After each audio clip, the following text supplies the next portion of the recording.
सोलापूर न्यूजमध्ये आपल्या सगळ्यांचं स्वागत।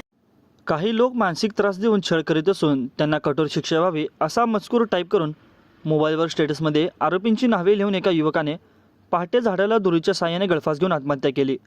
अजिंक्य नामदेव यादव, वय वर्ष 23, राहणार घाटणे, तालुका माढा असे आत्महत्या केलेल्या युवकाचे नाव असून रविवार 17 मार्च रोजी पहाटे 4:15 वाजण्याच्या पूर्वी म्हैसगाव, तालुका माढा येथील ही घटना घडली आहे। याबाबत त्याचे वडील नामदेव संदीपान यादव, वय वर्ष 45, राहणार घाटणे, तालुका माढा यांनी कुर्डवाडी पोलिसांमध्ये फिर्याद दिली असून याबाबत पोलिसांनी दिलेल्या माहितीनुसार आत्महत्या केलेला युवक हा एका कारखान्यात सुरक्षा रक्षक म्हणून कार्यरत होता। रविवारी त्याची पहाटे 2 ते सकाळी 10 वाजेपर्यंत ड्युटी असायची।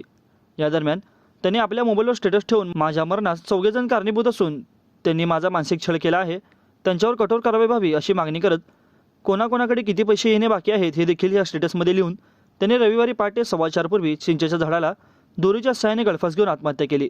या प्रकरणी विकास वाघमोडे, राहणार बादलेवाडी, तालुका माढा, अनिल कांबळे, सचिन शिंदे, दोघेजण राहणार निमगाव, तालुका माढा व उमेश कदम, राहणार घाटणे, तालुका माढा या चौघांविरुद्ध गुन्हा दाखल झाला असून या घटनेचा अधिक तपास सहाय्यक पोलीस निरीक्षक शिवाजी जायपात्रे करीत आहेत। माझं सोलापूर न्यूज या यूट्यूब चॅनलला सबस्क्राईब करा आणि बेल आयकॉन प्रेस करायला विसरू नका।